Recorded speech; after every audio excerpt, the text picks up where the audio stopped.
ਇਨਸਾਨ ਕਿੱਥੋਂ ਆਇਆ ਤੇ ਕਿੱਥੇ ਜਾਵੇਗਾ,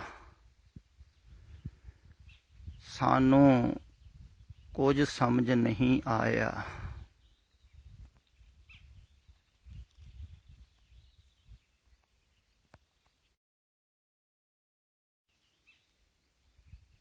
ਇਹਨਾਂ ਪੰਕਤੀਆਂ ਦੇ ਉੱਪਰ ਇੱਕ ਛੋਟੀ ਜਿਹੀ ਵੀਡੀਓ ਕਲਿੱਪ ਪਾਈ ਹੋਈ ਹੈ, ਜਿਹਦੇ ਵਿੱਚ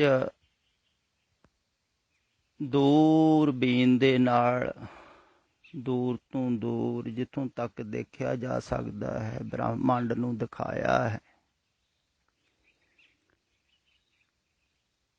ਤੇ ਨੇੜੇ ਤੋਂ ਨੇੜੇ ਖੁਰਦਬੀਨ ਦੁਆਰਾ ਛੋਟੇ ਤੋਂ ਛੋਟਾ ਜਿੱਥੋਂ ਤੱਕ ਦੇਖਿਆ ਜਾ ਸਕਦਾ ਹੈ ਉੱਥੋਂ ਤੱਕ ਦਿਖਾਇਆ ਗਿਆ ਹੈ।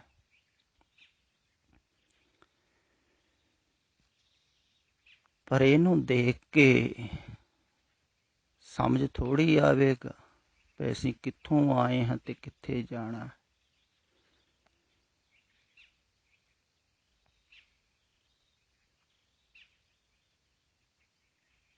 ਕਿੱਥੋਂ ਆਏ ਹਾਂ ਤੇ ਕਿੱਥੇ ਜਾਣਾ ਹੈ, ਇਹ ਸਮਝ ਵਿੱਚ ਆਵੇਗਾ ਹੀ ਨਹੀਂ। ਦਰਅਸਲ ਵਾਸਤਵਿਕ ਦੇ ਵਿੱਚ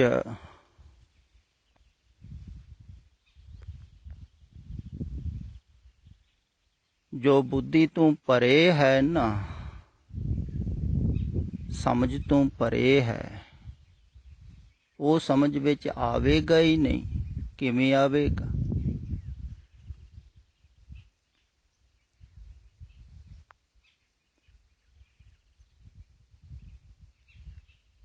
ਤੇ ਸਮਝਣ ਦੀ ਕੋਸ਼ਿਸ਼ ਸਮਝਦਾਰ ਬਹੁਤ ਕਰਦੇ ਹਨ, ਤੇ ਸਮਝ ਕਿਹੜੇ ਆਧਾਰ ਤੇ ਰਹੇ ਹਨ? ਜੋ ਜਗਤ ਦਿਖਦਾ ਹੈ,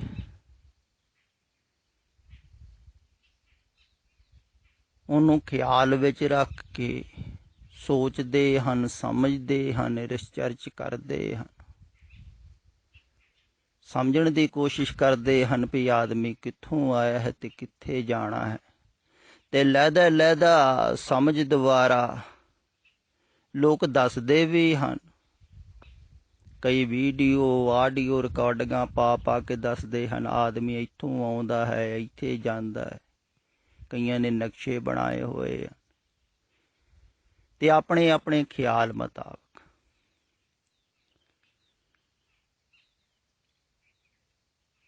ਪਰ ਜਿੰਨੀ ਮਰਜ਼ੀ ਕਿਸੇ ਨੂੰ ਸਮਝ ਹੋ ਜਾਵੇ,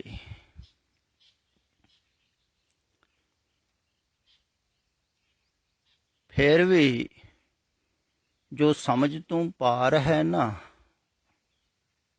ਉਹਨੂੰ ਸਮਝ ਦੇ ਤਲ ਤੇ ਨਹੀਂ ਸਮਝਿਆ ਜਾ ਸਕਦਾ। ਉਹ ਤੇ ਜਿਹੜੇ ਪਾਰ ਗਏ ਸਨ ਪਰਮ ਪੁਰਖ, ਉਹਨਾਂ ਤੇ ਕਿਹਾ ਹੈ ਨਾ ਅਸੀਂ ਕਿਤੋਂ ਆਏ ਹਾਂ ਨਾ ਕਿਤੇ ਜਾਣਾ ਹੈ। ਦੇਖੋ ਤੁਸੀਂ, ਆਵਾਗਮਨ ਰਹਿਓ ਮੇਰੀ ਮਾਈ, ਉਹ ਕਹਿੰਦੇ ਸਾਡਾ ਆਵਾਗਮਨ ਰਹਿ ਗਿਆ, ਸਾਡਾ ਜਾਣਾ ਆਉਣਾ ਕਿਤੇ ਨਹੀਂ ਹੈ। ਉਹ ਅਸੀਂ ਨਾ ਕਿਤੇ ਜਾਣਾ ਹੈ ਨਾ ਕਿਤੋਂ ਆਏ ਹਾਂ, ਅਸੀਂ ਤੇ ਉਹਦੇ ਵਿੱਚ ਅਭੇਦ ਹੋ ਗਏ ਜਿਹੜਾ ਸਾਰੀ ਜਗ੍ਹਾ ਹੀ ਹੈ। ਪਰ ਉਹਨਾਂ ਦੀ ਗੱਲ ਸੁਣ ਕੇ ਵੀ ਸਮਝ ਵਿੱਚ ਥੋੜ੍ਹੀ ਆਉਂਦਾ। ਮੰਨ ਲੈਂਦੇ ਹਨ ਧਾਰਮਿਕ ਲੋਕ, ਕਿਉਂਕਿ ਉਹਨਾਂ ਤੇ ਸ਼ਰਧਾ ਹੈ, ਸ਼ਰਧਾ ਕਰਕੇ ਮੰਨ ਲੈਂਦੇ ਹਨ ਉੱਪਰ ਉੱਪਰ, ਪਰ ਸਮਝ ਵਿੱਚ ਥੋੜ੍ਹੀ ਆਉਂਦੀ ਹੈ ਗੱਲਾਂ। ਬਹੁਤ ਸਾਰੇ ਐਸੇ ਉਪਦੇਸ਼ ਹਨ ਉਹ ਕਦੇ ਸਮਝ ਵਿੱਚ ਨਹੀਂ ਆਉਣਗੇ, ਪਰ ਸਿਰਫ ਮੰਨੇ ਜਾਂਦੇ ਹਨ ਉੱਪਰ ਉੱਪਰ। ਧਾਰਮਿਕ ਲੋਕ ਵੀ ਮੰਨ ਲੈਂਦੇ ਆ, ਪਰ ਜਿਹੜੇ ਬੁੱਧੀ ਦੇ ਤਲ ਤੇ ਜੀਂਦੇ ਹਨ, ਜ਼ਿਆਦਾ ਵਿਚਾਰਕ ਹਨ ਜਾਂ ਵਿਗਿਆਨਿਕ ਹਨ, ਉਹ ਅਕਸਰ ਜ਼ਿਆਦਾਤਰ ਵਿਗਿਆਨਿਕ ਨਾਸਤਿਕ ਹੋ ਜਾਂਦੇ ਹਨ, ਹੋਏ ਹਨ ਬਹੁਤ। ਕਿਉਂਕਿ ਉਹ ਕਹਿੰਦੇ ਹਨ ਵੀ ਅਸੀਂ ਇੰਨੀ ਖੋਜ ਕੀਤੀ ਹੈ ਇਸ ਪੱਖ ਦੀ, ਸੂਖਸ਼ਮ ਤੋਂ ਸੂਖਸ਼ਮ ਅਣੂ ਨੂੰ ਤੋੜ ਕੇ ਦੇਖ ਲਿਆ, ਤੇ ਜੋ ਸਾਨੂੰ ਮਿਲਿਆ ਹੈ ਉਹਦੀ ਅਸੀਂ ਜਾਣਕਾਰੀ ਸੰਸਾਰਿਕ ਲੋਕਾਂ ਨੂੰ ਦਿੱਤੀ। ਜੋ ਸਾਨੂੰ ਦਿਖਦਾ ਨਹੀਂ ਹੈ, ਸਮਝ ਵਿੱਚ ਨਹੀਂ ਆਉਂਦਾ ਹੈ, ਖਿਆਲ ਵਿੱਚ ਵੀ ਨਹੀਂ ਆਉਂਦਾ ਹੈ, ਉਹਨੂੰ ਅਸੀਂ ਮੰਨ ਕਿਵੇਂ ਲਈ? ਤੋ ਧਾਰਮਿਕ ਲੋਕਾਂ ਦੇ ਵੀ ਮਜ਼ਾਕ ਉਡਾਉਂਦੇ ਹਨ। ਉਹ ਕਹਿੰਦੇ ਹਨ ਵੀ ਸ਼ਾਇਦ ਧਾਰਮਿਕ ਲੋਕਾਂ ਨੂੰ ਵੈਸੇ ਹੀ ਨਜ਼ਰ ਆਉਂਦਾ ਹੋਵੇਗਾ ਜਿਵੇਂ ਭੂਤ ਪ੍ਰੇਤ ਕਈਆਂ ਨੂੰ ਨਜ਼ਰ ਆ ਜਾਂਦੇ, ਜਾਂ ਕੋਈ ਨਸ਼ੇ ਨੁਸ਼ੇ ਦੇ ਵਿੱਚ ਜ਼ਿਆਦਾ ਕਿਸੇ ਨੂੰ ਕੁਛ ਨਜ਼ਰ ਆ ਗਿਆ ਹੋਵੇਗਾ, ਪਰਮਾਤਮਾ ਜਿਹਨੂੰ ਕਹਿੰਦੇ ਹਨ। ਸਾਨੂੰ ਤੇ ਖਿਆਲ ਵਿੱਚ ਨਹੀਂ ਆਉਂਦਾ। ਉਹ ਕਹਿੰਦੇ ਹਨ ਸਾਨੂੰ ਤੇ ਮੂਲ ਸਰੋਤ ਦਾ ਪਤਾ ਲੱਗ ਗਿਆ ਹੈ। ਜਦੋਂ ਪਰਮ ਅਣੂ ਨੂੰ ਤੋੜਿਆ, ਉਹਦੇ ਵਿੱਚੋਂ ਸਾਨੂੰ ਪ੍ਰਾਪਤ ਹੋਈਆਂ ਜਿਹੜੀਆਂ ਸ਼ਕਤੀਆਂ, ਇਲੈਕਟ੍ਰਾਨ, ਪ੍ਰੋਟਾਨ ਤੇ ਨਿਊਟਰਾਨ, ਇਹਦੇ ਤੋਂ ਹੀ ਸਾਰੇ ਬ੍ਰਹਿਮੰਡ ਦੀ ਰਚਨਾ ਹੋਈ। ਭਾਵ ਕਿ ਇਹਦੇ ਤੋਂ ਹੀ ਇੱਕ ਅਣੂ ਦੀ ਰਚਨਾ ਹੁੰਦੀ ਹੈ ਤੇ ਬਹੁਤ ਸਾਰੇ ਅਣੂ ਗਾਹਾਂ ਤੋਂ ਗਾਹਾਂ ਮਿਲ ਕੇ ਤੇ ਰਚਨਾ ਗਾਹਾਂ ਤੋਂ ਗਾਹਾਂ ਵੱਧਦੀ ਹੈ। ਇਹੋ ਹੀ ਮੂਲ ਹੈ, ਜਿਨ੍ਹਾਂ ਨੂੰ 3 ਗੁਣ ਕਿਹਾ ਹੈ, ਰਜੋ ਗੁਣ, ਤਮੋ ਗੁਣ, ਸਤੋ ਗੁਣ। ਪੁਰਾਣੇ ਸਮਿਆਂ 'ਚ ਇਹ ਨਾਮ ਸਨ। ਉਸ ਤੋਂ ਪਿੱਛੇ ਬ੍ਰਹਮਾ, ਵਿਸ਼ਨ, ਮਹੇਸ਼ ਇਹ ਨਾਮ ਸਨ। ਤੇ ਹੁਣ ਨਵੀਂ ਖੋਜ ਹੈ, ਨਵੇਂ ਨਾਮ, ਇਹਨਾਂ ਤੋਂ ਰਚਨਾ ਹੋਈ। ਇਹਨਾਂ ਤੋਂ ਪਿੱਛੇ ਤਾਂ ਕੁਛ ਪਤਾ ਹੀ ਨਹੀਂ ਲੱਗਦਾ। ਤੇ ਜਿਹਦੀ ਗੱਲ ਦਾ ਪਤਾ ਹੀ ਨਹੀਂ ਲੱਗਦਾ ਹੈ, ਸਮਝ ਵਿੱਚ ਨਹੀਂ ਆਉਂਦੀ ਹੈ, ਉਹਨੂੰ ਮੰਨ ਕਿਵੇਂ ਲਈਏ? ਤੇ ਜ਼ਿਆਦਾਤਰ ਜਿਹੜੇ ਬੌਧਿਕ ਤਲ ਤੇ ਜੀਣ ਵਾਲੇ ਲੋਕ ਹਨ, ਉਹ ਨਾਸਤਿਕ ਹੋ ਜਾਂਦੇ ਹਨ। ਵਿਚਾਰਕ ਜ਼ਿਆਦਾਤਰ ਨਾਸਤਿਕ ਹੋ ਜਾਂਦੇ,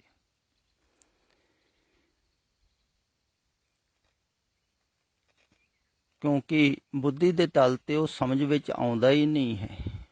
ਉਹ ਕਹਿੰਦੇ ਹਨ ਵੀ ਇੰਨੀ ਸਮਝ ਹੈ ਸਾਡੇ ਕੋਲ, ਇੰਨੀ ਅਸੀਂ ਸਮਝਣ ਦੀ ਕੋਸ਼ਿਸ਼ ਕੀਤੀ ਹੈ। ਤੁਸੀਂ ਸੋਚੋ, ਖਿਆਲ ਕਰੋ, ਬੜੇ ਬੜੇ ਵਿਗਿਆਨਿਕ ਹੋਏ ਹਨ, ਫਿਲਾਸਫਰ ਹੋਏ, ਬੁੱਧੀਜੀਵੀ ਹੋਏ, ਬੁੱਧੀ ਦੀ ਕੋਈ ਕਮੀ ਨਹੀਂ ਸੀ, ਇੰਨੇ ਆਵਿਸ਼ਕਾਰ ਕੀਤੇ ਹਨ, ਉਹਨਾਂ ਨੂੰ ਸਮਝ ਵਿੱਚ ਨਹੀਂ ਆਇਆ ਹੈ ਤੇ ਤੁਸੀਂ ਕਿਵੇਂ ਸਮਝੋਗੇ? ਉਹਨਾਂ ਨੇ ਇਨਕਾਰ ਕੀਤਾ ਪਰਮਾਤਮਾ ਨੂੰ, ਉਹ ਨਾਸਤਿਕ ਹੋ ਗਏ, ਆਖਰਕਾਰ ਦੁਖੀ ਹੋ ਕੇ ਮਰੇ, ਨਿਰਾਸ਼ ਹੋ ਕੇ ਮਰੇ।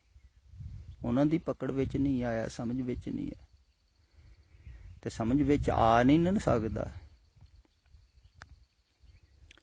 ਕਿਉਂਕਿ ਉਹ ਪਿੱਛੇ ਹੈ ਸਮਝ ਤੋਂ। ਜੋ ਸਮਝ ਦੇ ਮੂਹਰੇ ਹੈ, ਸਥੂਲ ਜਗਤ, ਜਿਹਨੂੰ ਦੇਖਿਆ ਜਾ ਸਕਦਾ ਹੈ, ਸਮਝਿਆ ਜਾ ਸਕਦਾ ਹੈ, ਉਹਨੂੰ ਹੀ ਤੁਸੀਂ ਸਮਝ ਸਕਦੇ ਹੋ ਨਾ। ਜੋ ਬੁੱਧੀ ਦੇ ਅੱਗੇ ਹੈ, ਤੁਸੀਂ ਇਉਂ ਸੋਚੋ, ਜੋ ਤੁਹਾਡੀ ਨਿਗਾਹ ਦੇ ਅੱਗੇ ਹੈ ਨਜ਼ਰ ਦੇ, ਉਹਨੂੰ ਹੀ ਦੇਖ ਸਕਦੇ ਹੋ ਨਾ। ਹੁਣ ਜਿਹੜਾ ਨਜ਼ਰ ਦੇ ਪਿੱਛੇ ਹੈ, ਉਹਨੂੰ ਦੇਖੋਗੇ ਕਿਵੇਂ? ਅੱਖਾਂ ਦੇ ਪਿੱਛੇ ਹੈ ਜਿਹੜਾ, ਉਹਨੂੰ ਕਿਵੇਂ ਦੇਖੋਗੇ? ਕਿਵੇਂ ਦਿਖੂਗਾ ਤੁਹਾਨੂੰ? ਉਹ ਇਹਨਾਂ ਅੱਖਾਂ ਨਾਲ ਥੋੜ੍ਹੀ ਦਿਖੇਗਾ। ਇਸੇ ਕਰਕੇ ਕਹਿੰਦੇ ਹਨ ਵੀ ਅੱਖਾਂ ਬੰਦ ਕਰ ਲਓ, ਇਹਨਾਂ ਅੱਖਾਂ ਦੇ ਨਾਲ ਉਹ ਦਿਖਦਾ ਹੀ ਨਹੀਂ। ਜਿਹੜਾ ਅੱਖਾਂ ਦੇ ਪਿੱਛੇ ਹੈ, ਉਹ ਅੱਖਾਂ ਦੇ ਨਾਲ ਥੋੜ੍ਹੀ ਦਿਖੇਗਾ। ਏਦਾਂ ਹੀ ਜਿਹੜਾ ਬੁੱਧੀ ਦੇ ਪਿੱਛੇ ਹੈ, ਉਹਨੂੰ ਇਸ ਬੁੱਧੀ ਦੁਆਰਾ ਕਿਵੇਂ ਸਮਝੋਗੇ? ਉਹ ਸਮਝ ਵਿੱਚ ਥੋੜ੍ਹੀ ਆਵੇਗਾ। ਪਰ ਇਹ ਬਹੁਤ ਕਠਿਨ ਹੈ ਮੰਨਣਾ ਵੀ ਕੁਛ ਐਸਾ ਹੈ ਜਿਹੜਾ ਸਮਝ ਵਿੱਚ ਨਹੀਂ ਆਉਂਦਾ, ਆ ਨਹੀਂ ਸਕਦਾ। ਅਧਿਆਤਮਿਕ ਜਗਤ ਦੇ ਵਿੱਚ ਇਸੇ ਕਰਕੇ ਸ਼ਰਧਾ ਦਾ ਮੁੱਲ ਹੈ, ਖਿਆਲ ਵਿੱਚ ਰੱਖੋ। ਕਿਉਂਕਿ ਅਧਿਆਤਮ ਪੁਰਖ, ਪਰਮ ਪੁਰਖ ਉਹ ਗੱਲ ਕਹਿ ਰਹੇ ਹਨ ਜਿਹੜੀ ਤੁਹਾਡੀ ਸਮਝ ਵਿੱਚ ਨਹੀਂ ਆਵੇਗੀ, ਨਹੀਂ ਆ ਸਕਦੀ ਹੈ। ਸਿਰਫ ਪਹਿਲ ਸ਼ਰਧਾ ਕਰਨੀ ਪੈਂਦੀ। ਸ਼ਰਧਾ ਵੀ ਬਹੁਤ ਗਹਿਰੀ ਹੋਣੀ ਚਾਹੀਦੀ। ਇਹ ਨਹੀਂ ਵੀ ਉੱਪਰੋਂ ਹੋਵੇ ਵੀ ਠੀਕ ਕਹਿ ਰਹੇ ਹੋਣਗੇ ਜੋ ਕਹਿ ਰਹੇ ਹਨ, ਇੱਦਾਂ ਹੀ ਹੋਵੇਗਾ। ਨਹੀਂ, ਬਹੁਤ ਗਹਿਰੀ ਸ਼ਰਤ ਆ ਵੀ ਠੀਕ ਹੈ ਜੋ ਕਹਿ ਰਹੇ ਹਨ, ਬਿਲਕੁਲ ਠੀਕ ਹੈ,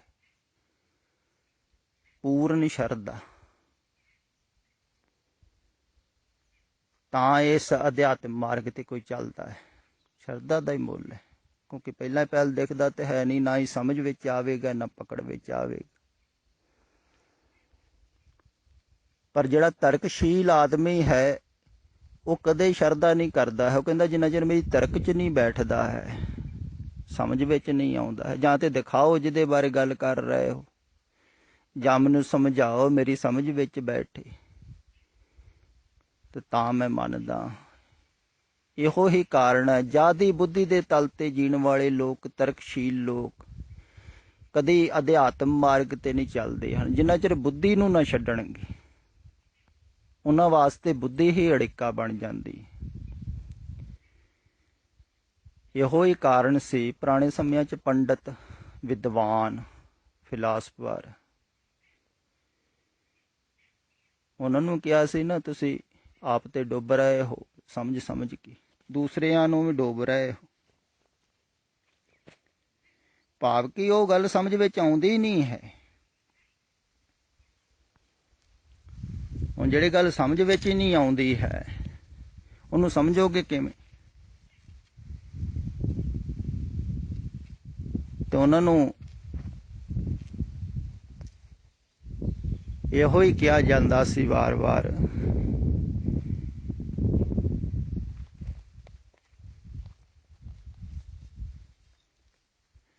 ਵੀ ਤੁਸੀਂ ਜੋ ਵੀ ਸਮਝਾ ਰਹੇ ਹੋ ਲੋਕਾਂ ਨੂੰ, ਇਹ ਤੁਹਾਡੀ ਸਮਝ ਹੈ।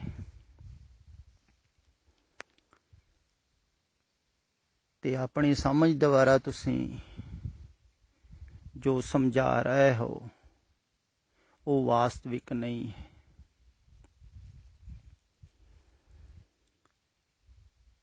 ਤੇ ਸ਼ਾਸਤਰਾਂ ਦੇ ਵਿੱਚ ਉਪਦੇਸ਼ ਨੂੰ ਪੜ੍ਹ ਕੇ, ਵਿਚਾਰ ਕੇ, ਸਮਝ ਕੇ ਵੀ ਤੁਸੀਂ ਸਮਝ ਨਹੀਂ ਸਕਦੇ। ਪਰਮ ਪੁਰਖਾਂ ਦੇ ਉਪਦੇਸ਼ ਨੂੰ ਜਿੰਨਾ ਮਰਜ਼ੀ ਪੜ੍ਹੀ ਜਾਓ।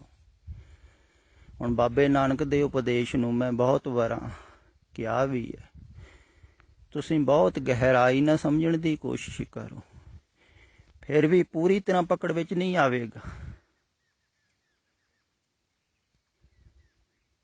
ਫਿਰ ਵੀ ਕੁਛ ਨਾ ਕੁਛ ਪਕੜ ਤੋਂ ਰਹਿ ਜਾਵੇਗਾ, ਪਕੜ 'ਚ ਨਹੀਂ ਆਉਂਦਾ ਹੈ, ਖਿਆਲ ਵਿੱਚ ਨਹੀਂ ਆਉਂਦਾ। ਕਿਉਂਕਿ ਜਿੱਥੋਂ ਕਿਹਾ ਗਿਆ ਹੈ ਉੱਥੇ ਜਾ ਕੇ ਹੀ ਸਮਝ ਵਿੱਚ ਆਵੇਗਾ।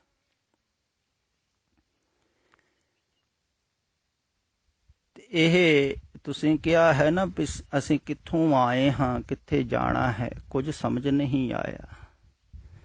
ਇਹ ਸਮਝ ਵਿੱਚ ਨਹੀਂ ਆਵੇਗਾ, ਫਿਰ ਵੀ ਥੋੜ੍ਹਾ ਜਿਹਾ ਖਿਆਲ ਵਿੱਚ ਲਓ, ਤੁਹਾਡੇ ਵਾਸਤੇ ਅਧਿਆਤਮਿਕ ਦੀ ਯਾਤਰਾ ਸੁਖਾਲੀ ਹੋ ਜਾਵੇਗੀ। ਇਉਂ ਖਿਆਲ ਵਿੱਚ ਲਓ ਵੀ ਇੱਕ ਤੇ ਹੈ ਸਥੂਲ ਜਗਤ, ਸਥੂਲ ਤੁਹਾਡਾ ਸਰੀਰ, ਤੇ ਦੂਸਰੀ ਹੈ ਚੇਤਨਾ, ਜਿਹਦੇ ਦੁਆਰਾ ਸਰੀਰ ਚੱਲ ਰਿਹਾ ਹੈ, ਬ੍ਰਹਿਮੰਡ ਚੱਲ ਰਿਹਾ ਹੈ। ਤੇ ਜਦੋਂ ਬੱਚਾ ਪੈਦਾ ਹੁੰਦਾ ਹੈ ਉਦੋਂ ਉਹਦਾ ਸਰੀਰ ਹੁੰਦਾ ਹੈ ਤੇ ਚੇਤਨਾ ਹੁੰਦੀ ਹੈ।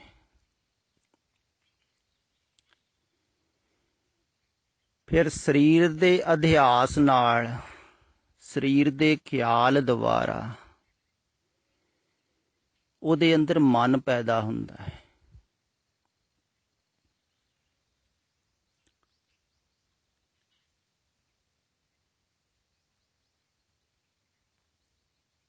ਉਹਨੂੰ ਕਹਿੰਦੇ ਹਨ ਮਨੋ ਸਰੀਰ, ਸੂਖਸ਼ਮ ਸਰੀਰ।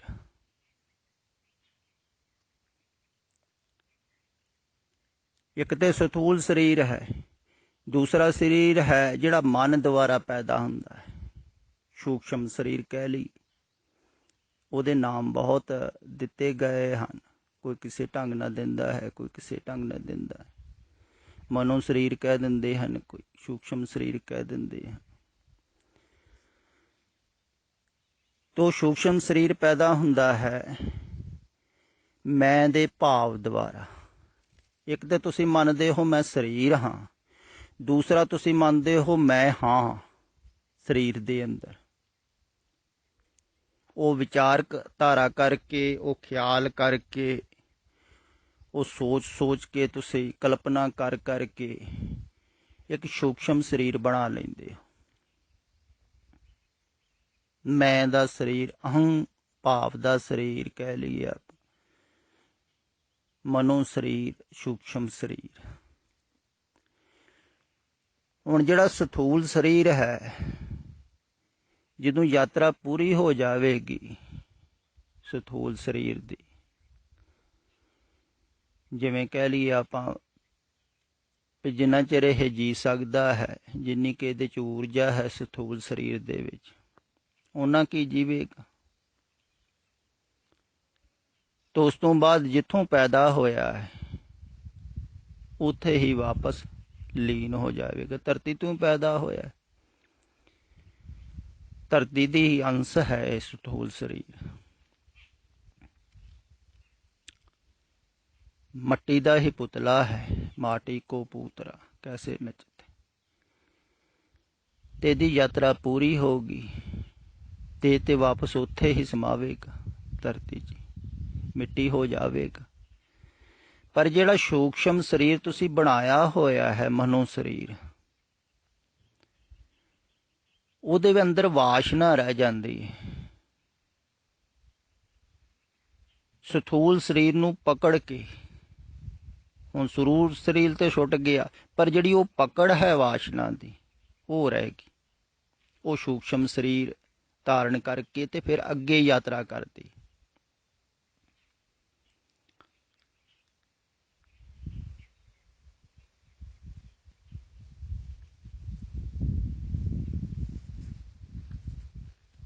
ਤੇ ਉਹ ਲਹਿਦਾ ਜਿਹੜਾ ਸੂਖਸ਼ਮ ਸਰੀਰ ਬਣ ਜਾਂਦਾ ਹੈ। ਖਿਆਲ ਵਿੱਚ ਰਹੋ, ਕਹਿੰਦੇ ਨਾ ਵਾਸ਼ਨਾ ਬੱਧਾ ਆਵੇ ਜਾਵੇ। ਹੁਣ ਵਾਸ਼ਨਾ ਰਹਿ ਗਈ ਸਰੀਰ ਦੀ, ਕੁਛ ਭੋਗਣ ਨੂੰ ਰਹਿ ਗਿਆ, ਕੋਈ ਚਾਹਤ ਰਹਿ ਗਈ, ਕੋਈ ਇੱਛਾ ਰਹਿ ਗਈ, ਰਹਿ ਹੀ ਜਾਂਦੀਆਂ ਹਨ। ਹੁਣ ਤੁਸੀਂ ਸੋਚੋ ਵੀ ਹੁਣ ਮਰਨ ਨੂੰ ਆ ਜਾਵੇ ਮੌਤ, ਤੁਹਾਡੀਆਂ ਬਹੁਤ ਸਾਰੀਆਂ ਇੱਛਾਵਾਂ ਰਹਿ ਜਾਣਗੀਆਂ, ਖਿਆਲ ਰਹਿ ਜਾਵੇਗਾ, ਨਹੀਂ ਤੇ ਆਪਣਿਆਂ ਦਾ ਖਿਆਲ ਰਹਿ ਜਾਵੇਗਾ ਜਿਹਦੇ ਨਾਲ ਤੁਸੀਂ ਮੋਹ ਮਮਤਾ ਪਾਈ ਹੋਈ। ਤੋ ਜਿੱਥੇ ਇੱਕ ਤੁਹਾਡੀ ਮੋਹ ਮਮਤਾ ਹੋਵੇਗੀ, ਜਿੱਥੇ ਇੱਕ ਤੁਹਾਡੀ ਵਾਸ਼ਨਾ ਹੋਵੇਗੀ, ਉੱਥੇ ਕੀ ਤੁਸੀਂ ਆ ਜਾਓ। ਤੇ ਬਹੁਤ ਹੀ ਦੂਰ ਵੀ ਇਹ ਸੂਖਸ਼ਮ ਸਰੀਰ ਨਹੀਂ ਜਾਂਦਾ ਹੈ। ਐਸਾ ਨਹੀਂ ਹੈ ਵੀ ਦੂਸਰੇ ਕਿਸੇ ਸਪੇਸ ਤੇ ਚਲੇ ਜਾਵੇਗਾ ਬ੍ਰਹਿਮੰਡ ਵਿੱਚ, ਕਿਉਂਕਿ ਉੱਥੋਂ ਦੀ ਕਲਪਨਾ ਨਹੀਂ ਹੈ ਤੁਹਾਨੂੰ, ਉੱਥੋਂ ਦਾ ਖਿਆਲ ਨਹੀਂ ਹੈ। ਜ਼ਿਆਦਾਤਰ ਲੋਕ ਉੱਥੇ ਕੀ ਫਿਰ ਪੈਦਾ ਹੋ ਜਾਂਦੇ ਹਨ ਜਿੱਥੇ ਕੋ ਰਹਿ ਰਹੇ ਹਨ, ਕਿਉਂਕਿ ਉੱਥੇ ਤੇ ਹੀ ਵਾਸ਼ਨਾ ਹੁੰਦੀ ਹੈ। ਹਾਂ, ਕਿਸੇ ਕਿਸੇ ਦੀ ਵਾਸ਼ਨਾ ਕੁਛ ਦੂਰ ਵੀ ਚਲੇ ਜਾਂਦੀ ਹੈ, ਦੂਸਰੇ ਦੇਸ਼ਾਂ ਵਿੱਚ ਵੀ ਚਲੇ ਜਾਂਦੀ ਹੈ। ਜਿਵੇਂ ਕੋਈ ਦੂਸਰੇ ਦੇਸ਼ ਵਿੱਚ ਕੋਈ ਸੰਬੰਧੀ ਰਹਿੰਦਾ ਹੋਵੇ, ਕੋਈ ਆਪਣਾ ਰਹਿੰਦਾ ਹੋਵੇ, ਉਹਦੇ ਖਿਆਲ ਕਰਕੇ ਆਦਮੀ ਮਰ ਗਿਆ ਤਾਂ ਸੂਖਸ਼ਮ ਸਰੀਰ ਉੱਥੇ ਚਲੇ ਜਾਵੇਗਾ, ਤਾਂ ਉੱਥੇ ਕਿਤੇ ਲਾਗੇ ਛਾਗੇ ਜਨਮ ਹੋ ਜਾਵੇਗਾ, ਪਰ ਉਹਨੂੰ ਪੁਰਾਣਾ ਭੁੱਲ ਜਾਂਦਾ ਹੈ।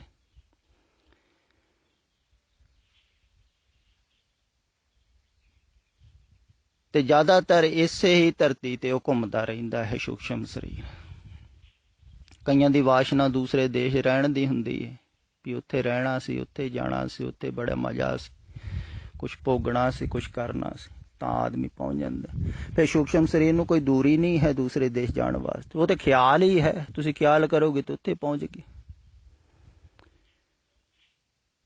तो मनो शरीर है, सूक्ष्म शरीर कह लो। ਤੇ वेदांत ਦੇ ਵਿੱਚ ਇਹ ਸੂਖਸ਼ਮ ਸਰੀਰ ਬਾਰੇ ਵੀ ਬਹੁਤ ਜ਼ਿਕਰ ਹੈ ਤੇ ਬਹੁਤ ਢੰਗ ਦੇ ਨਾਲ ਉੱਥੇ ਵੀ ਵਿਦਵਾਨਾਂ ਨੇ ਸਮਝਾਇਆ ਹੈ ਵੀ ਕਿਤਨਾ ਕਿਤਨਾ ਇਹ ਯਾਤਰਾ ਕਰਦਾ ਹੈ। ਤੇ ਜਿੱਥੇ ਜਿੱਥੇ ਵਾਸ਼ਨਾ ਹੈ ਉੱਥੇ ਹੀ ਜਾਂਦਾ ਹੈ ਆਦਮੀ। ਤੇ ਜ਼ਿਆਦਾਤਰ ਵਾਸ਼ਨਾ ਇਸੇ ਧਰਤੀ ਤੇ ਰਹਿੰਦੀ ਹੈ ਇੱਥੇ ਨੂੰ ਜਾਣਦੇ ਹੋ ਤੁਸੀਂ, ਇੱਥੇ ਦਾ ਖਿਆਲ ਬਣਿਆ ਰਹਿੰਦਾ ਹੈ। ਤੇ ਜਿੱਥੇ ਦਾ ਖਿਆਲ ਹੋਵੇਗਾ ਉੱਥੇ ਹੀ ਆਦਮੀ ਫਿਰ ਚਲੇ ਜਾਂਦਾ। ਵਾਸ਼ਨਾ ਬੱਧਾ ਆਵੇ ਜਾ। ਤੇ ਜਿਹੜਾ ਸੂਖਸ਼ਮ ਸਰੀਰ ਹੈ, ਮਨੋ ਸਰੀਰ, ਹੁਣ ਅਗਰ ਮਨੋ ਸਰੀਰ ਨਾ ਹੋਵੇ, ਤੁਹਾਡੀ ਕੋਈ ਵਾਸ਼ਨਾ ਨਾ ਹੋਵੇ, ਇਸ ਕਰਕੇ ਕਹਿੰਦਾ ਨਾ ਮੈਂ ਵਾਸ਼ਨਾ ਨਾ ਹੋਵੇ, ਮਨੋ ਸਰੀਰ ਨਹੀਂ ਹੈ, ਅਹਮ ਭਾਵ ਨਹੀਂ, ਅਹਮ ਭਾਵ ਤੋਂ ਹੀ ਸ਼ੁਰੂ ਹੁੰਦਾ ਹੈ, ਮੈਂ ਹਾਂ, ਤੇ ਉਹਦੇ ਤੋਂ ਹੀ ਫਿਰ ਵਾਸ਼ਨਾ ਸ਼ੁਰੂ ਹੁੰਦੀ ਹੈ। ਆਪਣੇ ਆਪ ਨੂੰ ਬਚਾਉਣ ਵਾਸਤੇ, ਆਪਣੇ ਆਪ ਨੂੰ ਸੇਵ ਕਰਨ ਵਾਸਤੇ, ਭੋਗਣ ਵਾਸਤੇ ਚਾਹਤ ਸ਼ੁਰੂ ਹੁੰਦੀ ਹੈ। ਫਿਰ ਜਿੰਨੀ ਮੈਂ ਮਜ਼ਬੂਤ ਹੋਵੇਗੀ ਉਨੀ ਹੀ ਸੂਖਸ਼ਮ ਸਰੀਰ ਜਿਹੜਾ ਹੈ ਉਹ ਵੀ ਦ੍ਰਿੜ ਹੁੰਦਾ ਹੈ। ਜਿੰਨੀ ਵਾਸ਼ਨਾ ਜ਼ਿਆਦਾ ਹੋਵੇਗੀ ਉਨਾ ਹਮ ਭਾਵ ਵੀ ਜ਼ਿਆਦਾ ਹੋਵੇਗਾ। ਤੇ ਜੇ ਅਹਮ ਭਾਵ ਹੋਵੇ ਹੀ ਨਾ, ਹਉਮੈ ਦੀਰਘ ਰੋਗ ਹੈ ਕਿਆ ਹੈ ਨਾ, ਉਹਦਾ ਕਰਕੇ ਹੀ ਸੂਖਸ਼ਮ ਸਰੀਰ ਬਣਦਾ ਹੈ। ਤੁਸੀਂ ਹੋ ਹਉ ਮੈਂ ਹਾਂ, ਮੈਂ ਹਾਂ, ਤੇ ਤੁਸੀਂ ਮੈਂ ਹਾਂ ਦੇ ਕਰਕੇ ਅਸਤਿਤਵ ਤੋਂ ਅਲੱਗਾ ਆਪਣੀ ਇੱਕ ਇਕਾਈ ਬਣਾ ਲੈਂਦੇ ਹੋ, ਇੱਦਾਂ ਕਹਿ ਸਕਦੇ। ਸੂਖਸ਼ਮ ਸਰੀਰ ਦਾ ਭਾਵ ਹੁੰਦਾ ਤੁਸੀਂ ਅਸਤਿਤਵ ਤੋਂ ਅਲੱਗਾ ਆਪਣੇ ਆਪ ਨੂੰ ਸਮਝ ਲੈਂਦੇ ਹੋ। ਮੈਂ ਹਾਂ, ਮੈਂ ਆਪਣੇ ਜੀਵਨ ਨੂੰ ਚਲਾਉਣਾ ਹੈ,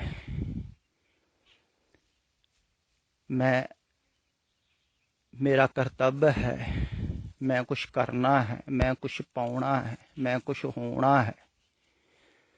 ਉਹ ਮੈਂ ਕਰ ਕਰਕੇ ਉਹ ਅਸਤਿਤਵ ਨਾਲੋਂ ਟੁੱਟ ਗਿਆ, ਇੱਕ ਲਹਿਦਾ ਇਕਾਈ ਬਣ ਗਈ। ਜਿਵੇਂ ਲਹਿਰ ਹੈ ਸਾਗਰ ਤੋਂ ਉੱਠੀ ਹੋਈ, ਤੇ ਲਹਿਰ ਸਮਝ ਲਵੇ ਮੈਂ ਅਲਹਿਦਾ ਹਾਂ, ਹੈ ਤੇ ਸਾਗਰ 'ਚ ਹੀ ਹੋ, ਪਰ ਸਮਝ ਲਵੇ ਮੈਂ ਅਲਹਿਦਾ ਹਾਂ, ਮੈਂ ਕੁਛ ਕਰਨਾ ਹੈ, ਮੈਂ ਕੁਛ ਪਾਉਣਾ ਹੈ, ਦੂਸਰੀਆਂ ਲਹਿਰਾਂ ਨੂੰ ਪਿੱਛੇ ਛੱਡਣਾ ਹੈ, ਕੁਛ ਹਾਸਲ ਕਰਨਾ। ਤੋ ਚੱਲ ਪਈ ਉਹ ਮੈਂ, ਉਹਦੀ ਝੂਠ ਹੈ, ਖਿਆਲ ਵਿੱਚ ਰੱਖੋ। ਹੈ ਤੇ ਸਾਗਰ ਦੇ ਨਾਲ ਹੀ, ਸਾਗਰ ਦੇ ਉੱਪਰ ਹੀ ਲਹਿਰਾ ਰਹੀ ਹੈ, ਸਾਗਰ ਦੁਆਰਾ ਹੀ ਚੱਲ ਰਹੀ ਹੈ, ਪਰ ਮੈਂ ਤੇ ਹੈ ਨਾ ਉਹਦੀ। ਉਹ ਮੈਂ ਸੂਖਸ਼ਮ ਸਰੀਰ ਬਣਾ ਰਹੀ ਹੈ, ਪਰ ਉਹ ਵਾਸਤਵਿਕ ਨਹੀਂ ਹੈ। ਇਸੇ ਕਰਕੇ ਮਨ ਵਾਸਤਵਿਕ ਨਹੀਂ ਹੁੰਦਾ ਹੈ, ਮਨ ਝੂਠ ਹੁੰਦਾ ਹੈ। ਇਸੇ ਕਰਕੇ ਉਹਨੂੰ ਝੂਠੀ ਦੀਵਾਰ ਕਿਹਾ ਹੈ ਕਿ ਕੂੜ ਹੈ ਟੁੱਟੇ ਪਾਲ। ਕੂੜ ਦਾ ਭਾਵ ਹੁੰਦਾ ਝੂਠੀ ਦੀਵਾਰ, ਮਨ ਰੂਪੀ ਝੂਠੀ ਦੀਵਾਰ। ਵਾਸਤਵਿਕ ਨਹੀਂ ਹੈ, ਝੂਠੀ ਕਲਪਨਾ ਦੁਆਰਾ, ਝੂਠੇ ਖਿਆਲ ਦੁਆਰਾ, ਝੂਠੀ ਮੈਂ ਦੁਆਰਾ, ਝੂਠੇ ਅਹਮ ਭਾਵ ਦੁਆਰਾ ਮੈਂ ਕਰ ਕਰਕੇ ਮੇਰੀ ਕਹਿਰੋ ਕਰ, ਉਹ ਮੈਂ ਕਰ ਕਰਕੇ ਸੂਖਸ਼ਮ ਸਰੀਰ ਬਣਾ ਲਏ। ਤੋ ਸੂਖਸ਼ਮ ਸਰੀਰ ਦੀ ਯਾਤਰਾ ਅੱਗੇ ਹੁੰਦੀ। ਫਿਰ ਇਹ ਨਹੀਂ ਹੈ ਵੀ ਕਿੱਥੋਂ ਆਏ ਕਿੱਥੇ ਜਾਣਾ ਹੈ, ਬਸ ਜਿੱਥੇ ਕਿ ਤੁਹਾਡੀ ਵਾਸ਼ਨਾ ਹੈ ਉੱਥੇ ਤੁਸੀਂ ਫਿਰ ਜਾਓਗੇ। ਅਗਰ ਤੁਹਾਡੇ ਘਰ ਦੇ ਵਿੱਚ, ਪਰਿਵਾਰ ਦੇ ਵਿੱਚ ਹੀ ਵਾਸ਼ਨਾ ਰਹੇਗੀ, ਬੱਚਿਆਂ ਤੇ ਰਹੇਗੀ, ਉੱਥੇ ਕੀ ਚਲੇ ਜਾਓਗੇ, ਜਾਂ ਹੋਰ ਕਿਤੇ ਰਹੇਗੀ। ਜਿੱਥੇ ਕਿ ਵਾਸ਼ਨਾ ਰਹੇਗੀ ਅੰਤ ਸਮੇਂ, ਇਹ ਵੀ ਨਹੀਂ ਪੱਕਾ ਹੈ ਵੀ ਤੁਸੀਂ ਅੰਤ ਸਮੇਂ ਵਾਸ਼ਨਾ ਛੱਡ ਦਿਓਗੇ, ਖਿਆਲ ਵਿੱਚ ਰੱਖੋ। ਪਹਿਲਾਂ ਹੀ ਛੁੱਟੇਗੀ ਵਾਸ਼ਨਾ, ਤਾਂ ਹੀ ਛੁੱਟੇਗੀ, ਇੱਕਦਮ ਅੰਤ ਸਮੇਂ ਥੋੜ੍ਹੀ ਛੁੱਟ ਜਾਵੇਗੀ। ਤੇ ਜੋ ਵੀ ਵਾਸ਼ਨਾ ਜਿੱਥੇ ਦੀ ਵੀ ਰਹੇਗੀ, ਤੋ ਜਿਹੜਾ ਸੂਖਸ਼ਮ ਸਰੀਰ ਹੈ ਨਾ, ਉਹ ਫਿਰ ਕੀ ਕਰਦਾ ਹੈ, ਅਗਲੇ ਸਰੀਰ ਵਾਸਤੇ ਖੋਜ ਕਰਦਾ ਹੈ। ਫਿਰ ਇਹ ਵੀ ਤੁਹਾਡੇ ਹੱਥ ਵਿੱਚ ਨਹੀਂ ਰਹਿੰਦਾ ਹੈ। ਐਸਾ ਨਹੀਂ ਹੈ ਵੀ ਤੁਸੀਂ ਸੂਖਸ਼ਮ ਸਰੀਰ ਦੁਆਰਾ ਆਪਣੀ ਚਾਹ ਮੁਤਾਬਕ, ਇੱਛਾ ਮੁਤਾਬਕ ਆਪਣਾ ਜਨਮ ਲੈ ਸਕੋ, ਇਹ ਤੁਹਾਡੇ ਹੱਥ ਵਿੱਚ ਨਹੀਂ ਹੈ। ਆਵਣ ਜਾਵਣ ਹੁਕਮ ਤਿਸੇ ਕਾ, ਹੁਕਮੈ ਬੁੱਝ ਸਮਾਵੇਂਗੀ। ਉਹ ਜਿਹੜਾ ਸੂਖਸ਼ਮ ਸਰੀਰ ਹੈ ਨਾ, ਜਦੋਂ ਸਰੀਰ ਤੁਹਾਡਾ ਛੁੱਟ ਗਿਆ ਤੇ ਸਰੀਰ ਦੇ ਨਾਲ ਬੁੱਧੀ ਵੀ ਛੁੱਟ ਜਾਂਦੀ ਹੈ। ਤੇ ਬੁੱਧੀ ਦੁਆਰਾ ਵਿਚਾਰ ਹੁੰਦਾ ਹੈ ਕੀ ਚੰਗਾ ਹੈ, ਕੀ ਮਾੜਾ ਹੈ, ਕਿੱਥੇ ਜਨਮ ਲੈਣਾ ਹੈ, ਕਿੱਥੇ ਨਹੀਂ, ਕਿਹੜਾ ਧਨੀ ਹੈ, ਕਿਹੜਾ ਗਰੀਬ ਹੈ। ਬੁੱਧੀ ਦੁਆਰਾ ਕਰੋਗੇ ਨਾ, ਬੁੱਧੀ ਤਾਂ ਛੁੱਟ ਗਈ ਸਰੀਰ ਨਾਲ। ਹੁਣ ਭਾਵ ਰਹਿ ਗਿਆ ਤੁਹਾਡੇ ਕੋਲ, ਤੇ ਭਾਵ ਜਿੱਥੇ ਵੀ ਤਾਲਮੇਲ ਖਾ ਗਿਆ, ਜਿਹੜੇ ਮਾਤਾ ਪਿਤਾ ਦੇ ਨਾਲ ਖਾ ਗਿਆ, ਜਿਹੜੇ ਘਰਾਣੇ ਦੇ ਨਾਲ ਖਾ ਗਿਆ, ਵਾਸ਼ਨਾ ਤੁਹਾਡੀ ਜਿੱਥੇ ਤਾਲਮੇਲ ਖਾ ਗਈ, ਇੱਛਾ ਤੁਹਾਡੀ ਤਾਲਮੇਲ ਖਾ ਗਈ, ਉੱਥੇ ਤੁਹਾਡਾ ਜਨਮ ਹੋ ਜਾਣਾ। ਉਹ ਸੂਖਸ਼ਮ ਸਰੀਰ ਨੇ ਉੱਥੇ ਹੀ ਫਿਰ ਪ੍ਰਵੇਸ਼ ਕਰ ਦੇਣਾ, ਤੋਂ ਨਵੇਂ ਸਰੀਰ ਦੇ ਵਿੱਚ ਚਲੇ ਜਾਂਦਾ, ਤੋਂ ਉੱਥੋਂ ਫਿਰ ਯਾਤਰਾ ਸ਼ੁਰੂ ਹੋ ਜਾਂਦੀ। ਤੇ ਆਵਾਗੁਣ ਇਸ ਤਰ੍ਹਾਂ ਬਣਿਆ ਰਹਿੰਦੇ। ਉਹ ਸੂਖਸ਼ਮ ਸਰੀਰ ਦਾ ਆਵਾਗੁਣ। ਅਗਰ ਸੂਖਸ਼ਮ ਸਰੀਰ ਨਾ ਹੋਵੇ ਤੇ ਸੂਖਸ਼ਮ ਸਰੀਰ ਮਿਟਦਾ ਕਿਵੇਂ ਹੈ? ਮਿਟਦਾ ਇੱਦਾਂ ਹੀ ਹੈ, ਪਹਿਲਾਂ ਤਾਂ ਵਾਸ਼ਨਾਵਾਂ ਛੁੱਟ ਜਾਂਦੀਆਂ ਹਨ ਵੀ ਮੈਨੂੰ ਕੁਛ ਨਹੀਂ ਚਾਹੀਦਾ ਹੈ। ਜਦੋਂ ਕੁਛ ਚਾਹਤ ਨਾ ਰਹੀ ਤੇ ਫਿਰ ਮੈਂ ਵੀ ਨਹੀਂ ਰਹਿੰਦਾ। ਚਾਹਤ ਨਾ ਰਹੀ ਤੇ ਮੇਰਾ ਨਹੀਂ ਰਵੇਗਾ, ਮੇਰਾ ਨਹੀਂ ਰਵੇਗਾ, ਮੇਰਾ ਕੋਈ ਨਹੀਂ ਹੈ, ਆਪਣਾ ਕੋਈ ਨਹੀਂ ਹੈ, ਚਾਹਤ ਕੋਈ ਨਹੀਂ ਹੈ। ਫਿਰ ਧੀਰੇ ਧੀਰੇ ਧੀਰੇ ਉਹ ਮੈਂ ਵੀ ਛੁੱਟ ਜਾਂਦੀ, ਮੈਂ ਵੀ ਨਹੀਂ ਹਾਂ। ਜਦੋਂ ਮੈਂ ਬਿਲਕੁਲ ਹੀ ਨਹੀਂ ਹੈ ਤੇ ਫਿਰ ਸੂਖਸ਼ਮ ਸਰੀਰ ਵੀ ਨਹੀਂ। ਸੂਖਸ਼ਮ ਸਰੀਰ ਮਿਟ ਗਿਆ ਤੇ ਬਸ ਉਹਦੇ ਵਿੱਚ ਭੇਦ ਹੋ ਗਿਆ। ਸੂਰਜ ਕਿਰਨ ਮਿਲੇ ਜਲ ਕਾ ਜਲ ਹੁਆ ਰਾਮ। ਇਹ ਐਸਾ ਨਹੀਂ ਮਰਨ ਤੋਂ ਬਾਅਦ ਹੋਵੇਗਾ, ਜਿੰਦੇ ਜੀ ਹੋਵੇਗਾ। ਜੋਤੀ ਜੋਤ ਰਲੀ ਸੰਪੂਰਨ ਥੀ ਰਾਮ। ਜਿੰਦੇ ਜੀ ਸੂਖਸ਼ਮ ਸਰੀਰ ਜਿਹਨੂੰ ਛੁੱਟ ਜਾਂਦਾ ਹੈ। ਪਰ ਖਿਆਲ ਵਿੱਚ ਰੱਖਣਾ ਹੈ, ਹੁਣ ਵੀ ਤੁਸੀਂ ਮੈਂ ਮੇਰੀ ਕਰਕੇ ਜੀ ਰਹੇ ਹੋ ਭਾਵੇਂ, ਫਿਰ ਵੀ ਚੱਲ ਉਹਦੇ ਦੁਆਰਾ ਹੀ ਰਹੇ ਹੋ। ਪਰਮਾਤਮਾ ਦੁਆਰਾ ਹੀ ਸਭ ਕੁਝ ਚੱਲ ਰਿਹਾ ਹੈ, ਉਹਦੇ ਵਿੱਚ ਹੀ ਸਭ ਕੁਝ ਚੱਲ ਰਿਹਾ। ਜਿਵੇਂ ਲਹਿਰ ਚੱਲ ਰਹੀ ਹੈ, ਭਾਵੇਂ ਮੈਂ ਦਾ ਖਿਆਲ ਕਰਕੇ ਵੀ ਚੱਲ ਲੱਗ ਪਵੇ, ਚੱਲਣਾ ਤੇ ਫਿਰ ਵੀ ਉਹਦੇ ਸਹਾਰੇ ਹੀ ਹੈ, ਸਾਗਰ ਦੇ ਸਹਾਰੇ। ਸਾਗਰ ਤੋਂ ਬਾਹਰ ਤੇ ਜਾ ਨਹੀਂ ਸਕਦੀ, ਪਰ ਮੈਂ ਦੇ ਖਿਆਲ ਕਰਕੇ ਦੁਖੀ ਹੋ ਸਕਦੀ ਤੇ ਦੁਖੀ ਹੁੰਦਾ ਹੈ ਆਦਮੀ ਮੈਂ ਦਾ ਖਿਆਲ ਕਰਕੇ। ਜਿੰਨਾ ਮੈਂ ਜ਼ਿਆਦਾ ਹੈ, ਅਹਮ ਭਾਵ ਜ਼ਿਆਦਾ ਹੈ, ਓਨਾ ਹੀ ਸੂਖਸ਼ਮ ਸਰੀਰ ਜਿਹੜਾ ਕਿ ਨਹੀਂ ਉਹ ਦ੍ਰਿੜ ਹੁੰਦਾ ਹੈ, ਅਹਮ ਭਾਵ ਦ੍ਰਿੜ ਹੁੰਦਾ ਹੈ। ਉਹੋ ਹੀ ਭਟਕਦਾ ਹੈ ਅਗਲੇ ਜਨਮਾਂ ਦੇ ਵਿੱਚ, ਹੋਰ ਕੁਛ ਥੋੜ੍ਹੀ ਭਟਕਦਾ ਹੈ। ਤੁਸੀਂ ਥੋੜ੍ਹੀ ਭਟਕਦੇ ਹੋ। ਤੁਸੀਂ ਜੋ ਵਾਸਤਵਿਕ ਦੇ ਵਿੱਚ ਹੋ ਥੋੜ੍ਹੀ ਭਟਕਦੇ ਹੋ। ਤੁਹਾਡਾ ਮੈਂ ਭਾਵ ਜੋ ਤੁਸੀਂ ਬਣਾ ਲੈਂਦੇ ਹੋ, ਖਿਆਲੀ ਇੱਕ ਅਹਮ ਭਾਵ, ਉਹ ਭਟਕਦਾ ਹੈ। ਤੇ ਜਦੋਂ ਉਹ ਰਵੇਗਾ ਹੀ ਨਹੀਂ, ਮੈਂ ਹੈ ਹੀ ਨਹੀਂ, ਤੇ ਜਦੋਂ ਮੈਂ ਖੋ ਜਾਂਦੀ ਹੈ ਤੇ ਫਿਰ ਉਹ ਉਹਦੇ ਵਿੱਚ ਹੀ ਲੀਨ ਹੋ ਜਾਂਦਾ ਹੈ। ਲੀਨ ਤੇ ਹੁਣ ਵੀ ਹੈ। ਜਿਵੇਂ ਸਾਗਰ ਦੇ ਵਿੱਚ ਲਹਿਰ ਉੱਠੀ ਹੈ, ਲਹਿਰ ਦਾ ਮੈਂ ਭਾਵ ਨਾ ਰਿਹਾ, ਮੈਂ ਭਾਵ ਨਾ ਰਿਹਾ ਤੇ ਉਹਨੂੰ ਪਤਾ ਲੱਗੇਗਾ ਵੀ ਸਾਗਰ ਹੀ ਚਲਾ ਰਿਹਾ, ਸਾਗਰ ਹੀ ਚੱਲ ਰਿਹਾ, ਸਾਗਰ ਦੀ ਲਹਿਰ ਹੈ, ਮੇਰਾ ਤਾਂ ਹੈ ਹੀ ਕੁਝ ਨਹੀਂ। ਤੇ ਸਾਗਰ ਵਿੱਚ ਹੀ ਉੱਠੀ ਹੈ ਤੇ ਸਾਗਰ ਵਿੱਚ ਹੀ ਸਮਾ ਜਾਵੇਗੀ। ਤੇ ਸਾਗਰ ਤੇ ਸਾਰੀ ਜਗ੍ਹਾ ਹੀ ਹੈ, ਉਹਦਾ ਆਉਣਾ ਜਾਣਾ ਥੋੜ੍ਹੀ ਹੋਵੇਗਾ ਲਹਿਰ ਦਾ। ਕਿੱਥੇ ਜਾਊਗੀ ਉਹ? ਸਾਗਰ ਦੇ ਵਿੱਚ ਹੀ ਹੈ ਤੇ ਸਾਗਰ ਦੇ ਵਿੱਚ ਹੀ ਸਮਾਵੇਗੀ ਨਾ। ਇਹੋ ਹੀ ਤੇ ਪ੍ਰਮਾਣ ਦਿੱਤਾ ਹੈ, ਜਲ ਤਰੰਗ ਔਰ ਫੇਨ ਬੁੱਧ ਬੁੱਧਾ, ਜਲ ਤੇ ਭਿੰਨ ਨਾ ਹੋ। ਪਾਰ ਬ੍ਰਹਮ ਕੀ ਲੀਲਾ ਵਿੱਚ ਰਤਾਨ ਨਾ ਹੋਏ। ਇੱਦਾਂ ਹੀ ਕਹਿੰਦੇ ਉਹਦੀ ਲੀਲਾ ਚੱਲ ਰਹੀ ਹੈ ਜਿਵੇਂ ਜਲ ਤੇ ਤਰੰਗ ਹੈ, ਫੇਨ ਬੁੱਧ ਬੁੱਧਾ। ਉਹ ਜਲ ਤੋਂ ਭਿੰਨ ਥੋੜ੍ਹੀ, ਉਹ ਜਲ ਦੇ ਵਿੱਚ ਹੀ ਉੱਠ ਰਹੇ ਹਨ, ਜਲ ਦੇ ਵਿੱਚ ਸਮਾ ਰਹੇ ਹਨ। ਇੱਦਾਂ ਹੀ ਉਹਦੀ ਰਚਨਾ ਹੈ। ਅਗਰ ਮੈਂ ਭਾਵ ਨਹੀਂ ਰਹੇਗਾ, ਤੁਹਾਡਾ ਅਹਮ ਭਾਵ ਨਹੀਂ ਰਹੇਗਾ, ਤੇ ਜਲ ਉਹਦੇ ਵਿੱਚ ਹੀ ਤੁਸੀਂ ਹੋ, ਹੁਣ ਵੀ ਹੋ। ਖਿਆਲ ਵਿੱਚ ਰੱਖੋ, ਮੈਂ ਭਾਵ ਦੁਆਰਾ ਵੀ ਤੁਸੀਂ ਹੁਣ ਜਲ ਤਰੰਗ ਹੈ, ਲਹਿਰ ਹੈ ਤੇ ਉਹ ਸਾਗਰ ਦੇ ਵਿੱਚ ਹੀ, ਭਾਵੇਂ ਮੈਂ ਭਾਵ ਦੁਆਰਾ ਜੀਵੇ, ਭਾਵੇਂ ਮੈਂ ਭਾਵ ਤੋਂ ਬਗੈਰ ਜੀਵੇ, ਚੱਲ ਵੀ ਸਾਗਰ ਨਾ ਰਹੀ, ਸਾਗਰ ਤੋਂ ਬਾਹਰ ਤੇ ਨਹੀਂ ਜਾ ਰਹੀ, ਤੇ ਪਰ ਮੈਂ ਭਾਵ ਕਰਕੇ ਦੁਖੀ ਹੋਵੇਗੀ। ਮੈਂ ਭਾਵ ਕਰਕੇ ਉਹ ਇੱਕ ਸੂਖਸ਼ਮ ਸਰੀਰ ਆਪਣਾ ਬਣਾ ਲਵੇਗੀ ਵੀ ਮੈਂ ਖਾਸ ਹੋਣਾ, ਮੈਂ ਮਹਾਨ ਹੋਣਾ, ਮੈਂ ਜੇ ਪਾਉਣਾ, ਮੇਰਾ ਜਨਮ ਹੈ, ਮੇਰਾ ਜੀਵਨ ਹੈ, ਮੈਂ ਕੁਛ ਕਰਨਾ ਹੈ, ਮੈਂ ਕੁਛ ਹੋਣਾ ਹੈ। ਉਹਦਾ ਕਰਕੇ ਉਹ ਲਹਿਦਾ ਬਣਾ ਲਵੇਗੀ ਆਪਣਾ ਅਸਤਿਤਵ। ਅਸਤਿਤਵ ਨਾਲੋਂ ਟੁੱਟ ਜਾਵੇਗੀ, ਸਾਗਰ ਨਾਲੋਂ ਟੁੱਟ ਜਾਵੇਗੀ, ਇੱਕ ਖਿਆਲ ਕਰਕੇ ਸਾਗਰ ਨਾਲੋਂ ਲਹਿਦਾ ਮਹਿਸੂਸ ਕਰੇਗੀ। ਇਸ ਕਰਕੇ ਲੋਕ ਡਰਦੇ ਹਨ। ਡਰਦੇ ਕਿਉਂ ਹਨ? ਅਸਤਿਤਵ ਨਾਲੋਂ ਟੁੱਟ ਜਾਂਦੇ ਹਨ, ਭੈ ਭੀਤ ਹੁੰਦੇ ਹਨ, ਇਕੱਲਾ ਇਕੱਲਾ ਮਹਿਸੂਸ ਕਰਦੇ ਹਨ। ਉਹ ਮੈਂ ਭਾਵ ਕਰਕੇ ਹੀ। ਡਰ ਜਿਹੜਾ ਹੈ, ਭੈ ਹੈ, ਉਹ ਮੈਂ ਭਾਵ ਕਰਕੇ ਹੁੰਦਾ ਵੀ ਮੈਂ ਲਹਿਦਾ ਹਾਂ ਅਸਤਿਤਵ ਨਾਲੋਂ, ਮੇਰਾ ਕੀ ਹੋਊਗਾ, ਕਿੱਥੇ ਖੋ ਜਾਊਂਗਾ, ਕਿੱਥੇ ਮਰ ਜਾਊਂਗਾ, ਕੀ ਹੋਊ ਕੀ ਨਹੀਂ। ਉਹ ਡਰ ਵੀ ਹੋਵੇਗਾ ਤਾਂ ਉਹ ਲਹਿਦਾ ਮਹਿਸੂਸ ਹੋਵੇਗੀ, ਕਰੇਗੀ ਆਪਣੇ ਆਪ ਤੇ ਦੁਖੀ ਹੋਵੇਗੀ। ਇੱਦਾਂ ਲੋਕ ਦੁਖੀ ਹੋ ਰਹੇ ਮੈਂ ਭਾਵ ਕਰਕੇ, ਜਿੰਨਾ ਮੈਂ ਭਾਵ ਹੋਵੇ ਤੇ ਮੈਂ ਭਾਵ ਨੂੰ ਮਿਟਾਉਣਾ ਹੈ।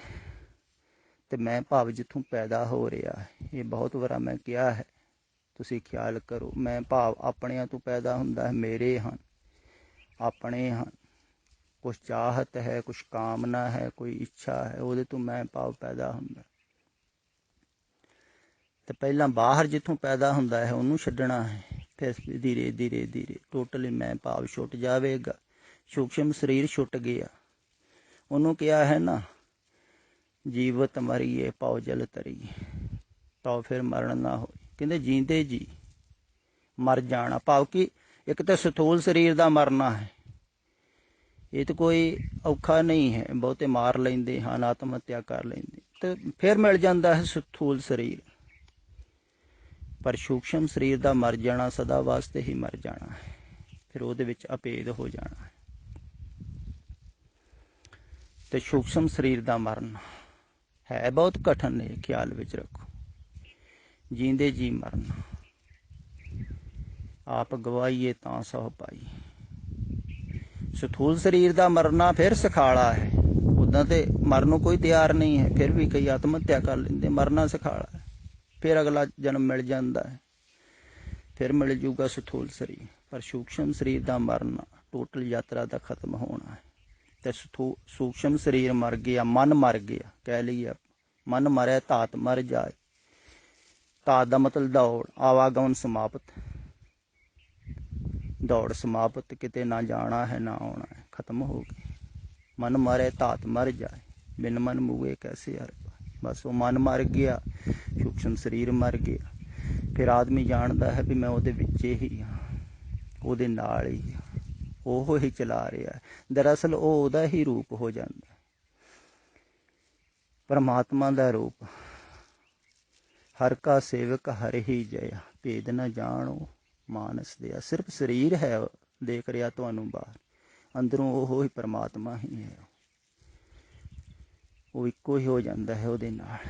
ਉਹਦਾ ਫਿਰ ਆਵਾਗਮਨ ਸਮਾਪਤ ਹੋ ਜਾਂਦਾ ਹੈ, ਉਹ ਨਾ ਕਿਤੇ ਜਾਂਦਾ ਹੈ ਨਾ ਆਉਂਦਾ ਹੈ। ਪਰ ਇਹ ਬੌਧਿਕ ਤਲ 'ਤੇ ਨਹੀਂ ਤੁਸੀਂ ਸਮਝੋਗੇ। ਫਿਰ ਵੀ ਖਿਆਲ ਵਿੱਚ ਰੱਖਿਓ, ਭਾਵੇਂ ਤੁਸੀਂ ਸੁਣ ਵੀ ਰਹੇ ਹੋ, ਸਮਝ ਵੀ ਰਹੇ ਹੋ, ਕੋਸ਼ਿਸ਼ ਵੀ ਕਰ ਰਹੇ ਹੋ ਸਮਝ ਦੀ, ਫਿਰ ਵੀ ਬੁੱਧੀ ਦੇ ਤਲ 'ਤੇ ਸਮਝ ਵਿੱਚ ਨਹੀਂ ਆਵੇਗਾ। ਤੇ ਮੈਂ ਨਹੀਂ ਕਹਿ ਰਿਹਾ ਵੀ ਬੁੱਧੀ ਦੇ ਤਲ 'ਤੇ ਤੁਸੀਂ ਸਮਝੋ, ਕਿਉਂਕਿ ਸਮਝ 'ਤੇ ਆ ਹੀ ਨਹੀਂ ਸਕਦਾ। ਇਸ ਕਰਕੇ ਸਮਝੋ ਨਾ, ਤੁਸੀਂ ਆਪਣਾ ਅਨੁਭਵ ਕਰ ਸਕਦੇ ਹੋ, ਤੁਸੀਂ ਖੁਦ ਜਾਣ ਸਕਦੇ ਹੋ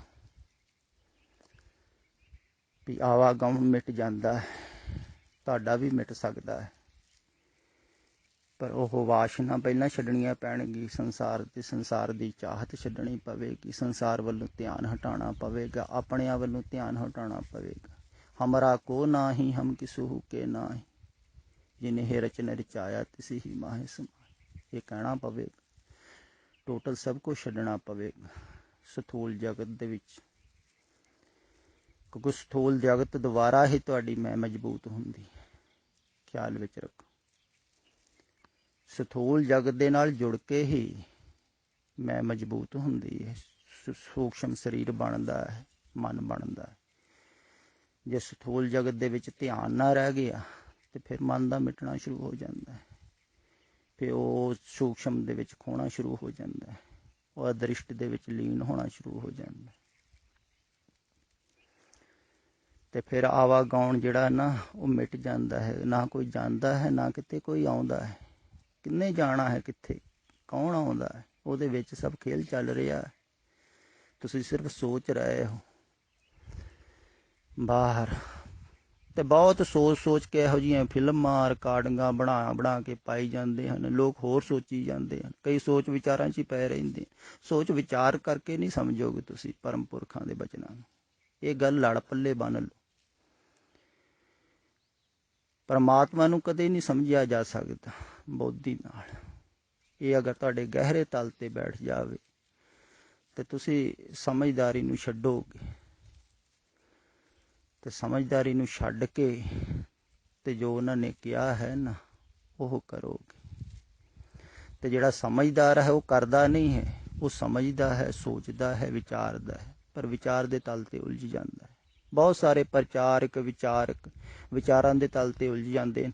ਕਈ ਵਿਚਾਰਕ ਨਾਸਤਿਕ ਵੀ ਹੋ ਜਾਂਦੇ ਹਨ ਅੰਤ ਸਮੇਂ ਤੱਕ, ਕਿਉਂਕਿ ਵਿਚਾਰ ਦੇ ਤਲ ਤੇ ਜੋ ਗੱਲ ਸਮਝ ਵਿੱਚ ਨਹੀਂ ਆਉਂਦੀ ਅੱਗੇ ਨਾਸਤਿਕ ਹੋ ਜਾਂਦਾ, ਕਹਿੰਦੇ ਛੱਡੋ ਪਰਾਂ, ਇਹ ਤੇ ਐਵੇਂ ਮਾਰੀਆਂ ਗੱਲ। ਤੇ ਨਾਸਤਿਕ ਹੋਣਾ ਵੀ ਸੁਭਾਵਿਕ ਹੀ ਹੈ, ਕਿਉਂਕਿ ਸਮਝ ਵਿੱਚ ਹੀ ਨਹੀਂ ਆਵੇਗੀ ਤੁਹਾਨੂੰ। ਸਾਰੀ ਜ਼ਿੰਦਗੀ ਸੋਚਦੇ ਰਹੋ, ਵਿਚਾਰਦੇ ਰਹੋ, ਪੜ੍ਹਦੇ ਰਹੋ, ਨਹੀਂ ਸਮਝ ਵਿੱਚ ਆਵੇਗੀ। ਇਸ ਕਰਕੇ ਸਮਝੋ ਨਾ, ਜਾਣ। ਜਿਹੜਾ ਸਮਝ ਤੋਂ ਪਾਰ ਹੈ ਨਾ, ਉਹਨੂੰ ਸਮਝ ਤੋਂ ਪਾਰ ਜਾ ਕੇ ਹੀ ਜਾਣਿਆ ਜਾ ਸਕਦਾ। ਜਿਹੜਾ ਇੰਦਰੀਆਂ ਤੋਂ ਪਰੇ ਹੈ, ਉਹਨਾਂ ਨੂੰ ਇੰਦਰੀਆਂ ਤੋਂ ਪਰੇ ਜਾ ਕੇ ਹੀ ਜਾਣਿਆ ਜਾ ਸਕਦਾ। ਤੇ ਪਹਿਲਾਂ ਇੰਦਰੀਆਂ ਨਾਲੋਂ ਸੰਬੰਧ ਛੁੱਟੇਗਾ, ਫਿਰ ਸਮਝ ਨਾਲੋਂ ਮਨ ਸੰਬੰਧ ਛੁੱਟੇਗਾ, ਫਿਰ ਮਨ ਨਾਲੋਂ ਸੰਬੰਧ ਛੁੱਟੇਗਾ, ਫਿਰ ਸੂਖਮ ਸਰੀਰ ਮਿਟੇਗਾ। ਫਿਰ ਤੁਸੀਂ ਜਾਣੋਗੇ ਵੀ ਆਉਣਾ ਜਾਣਾ ਇੱਥੇ ਕਿਸੇ ਦਾ ਨਹੀਂ ਹੁੰਦਾ। ਨਾ ਕਿਛ ਜਨਮੇ ਨਾ ਕਿਛ ਮਰੇ, ਆਪਨ ਚਲਤ ਆਪ ਹੀ ਕਰੇ।